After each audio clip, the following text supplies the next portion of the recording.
to a single database that holds the new order. It really improves business's performance of a company. And the good thing is, when you install ERP in your company, you can run this between 1 to 3 years or average. And it is nothing more expensive compared to one accounting system. Here are the modules of ERP software. First, accounting or finance, which is the central part of most ERP, provides financial reports. Second, marketing, that supports lead generation, target marketing, and sales. HR, this maintains a complete database of employee information. Purchasing, which of course facilitates vendor and price negotiation. Distribution for delivering, and of course sales for tracking. Accordingly, there are 3 major reasons why companies undertake ERP. First is to integrate data. ERP creates a single version of the truth that cannot be questioned because everyone is using the same system. Second is to standardize manufacturing processes.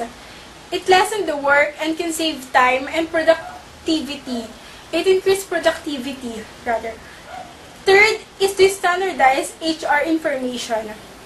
ERP can fix tracking of employees' time in working and communicating about their benefits and rendering services. Now, let's go to the cost of ERP. Based on the ERP survey conducted by Meta Group in 2002, the average cost of ERP ownership was $15 million, ranging from $500,000 to $300 million. The average cost per user per year could be as high as $20,000. But ERP has its hidden cost also, and these are first, training. Of course, when you install ERP in your company, it is not automatic that workers know already how to deal with it. That's why it involves high expenses, integration and testing.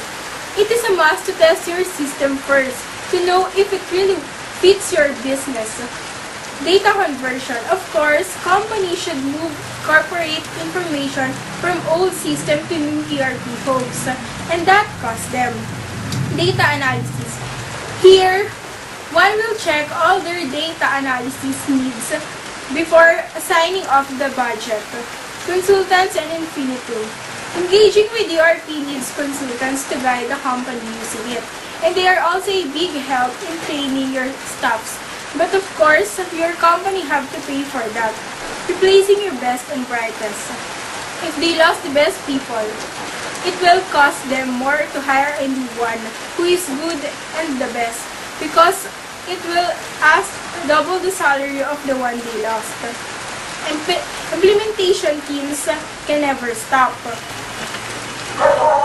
Here, after installation, implementation teams are still there, because they know more about the sales process than the salespeople do, and about the manufacturing process than the manufacturer do.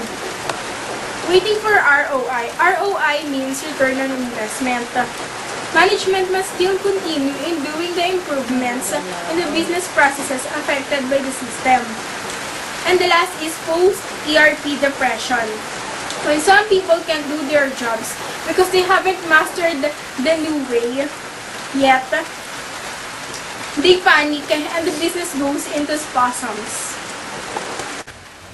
Based on observations, there are 3 ways of installing ERP. And these are Big Bang, franchising strategy, and slam dunk. First, the Big Bang.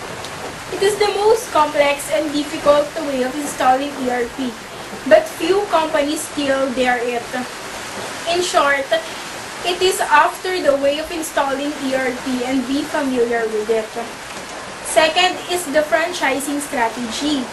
Using this approach, independent ERP systems are installed in each unit while linking common processes such as financial bookkeeping across enterprise.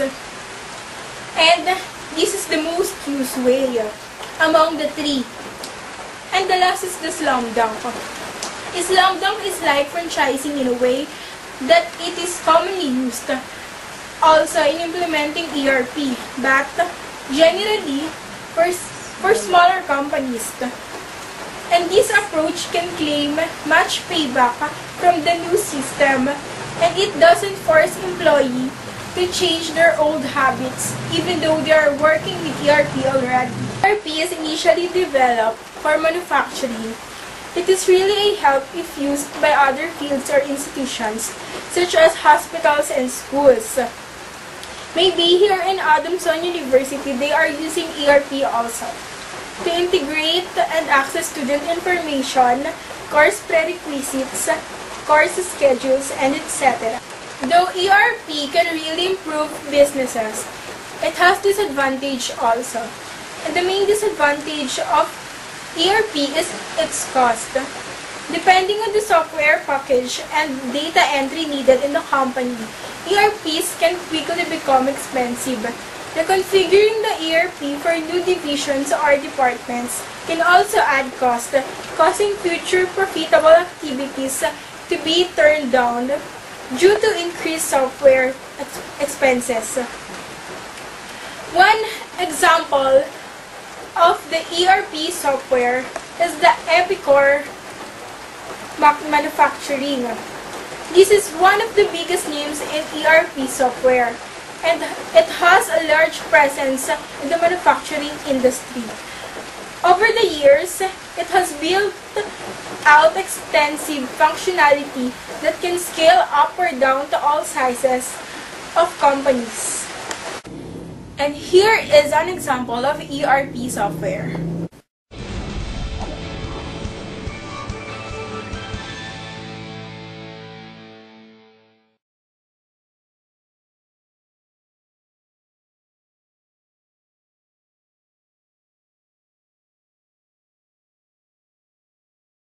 This is a small example of how unified communications can be used by Alicia, the purchasing agent, to actually communicate an order to a supplier. So I've just logged on as Alicia, and this is Alicia's role center, and I can see, for example, the purchase orders not sent. So essentially purchase orders not sent are orders just entered in the system, and I can see I have one here from Opal. So I can use the list page to actually find and filter on these orders, and of course I can use the action pane to actually perform an action on it. So I'm going to use the purchase order action here. Now I'm not going to post it, but I'm actually going to print it. Now what this is going to do is pick up the print management settings that are set up on this vendor, and in this particular case I've just sent it as a PDF document to my desktop. So if I just minimize this, you'll see the PDF document on my desktop here. Now if I go back to the order, I can drill into the order to look at the details on it, and you can see that I have a contact associated with that order, which is Jeff. So Jeff is essentially the key contact from Opal Electronics, the supplier. Now I can see that presence information, which means that Jeff is online. So I can drill into that, and I can see this information, for example, coming to me from Office Communicator. For example, I can add Jeff as a contact in my own Office Communicator contacts. So if I add that and I go to my communicator, I can see Jeff added here, for example. Now with this I can also send Jeff an instant message, or I can email him, or I can call him. Now in this particular case I want to use some of the capabilities of Office Communicator. For example, I can send him a message. Of course I can send him other information. For example, I can attach a file. So with this I can take the purchase order document that I've sent out to my desktop, which is the printed purchase order, and attach it to my instant message. Now if we log across to Jeff's desktop, you'll see I have Communicator up here running, and this is the conversation coming from Alicia here. Now you'll see that I have the ability to receive this order. So if I accept it, I'll get, of course, the warning message about receiving files, and you'll see that this will go into Jeff's document. So if I click onto that, I can open this up, and this is the purchase order received by Jeff. Now, this is just a small example of how you could use a unified communicator to speed up the delivery of documents through the supply chain. And in this particular case, the customer being Alicia and the supplier being Jeff have a good relationship and they can communicate through Office Communicator, for example.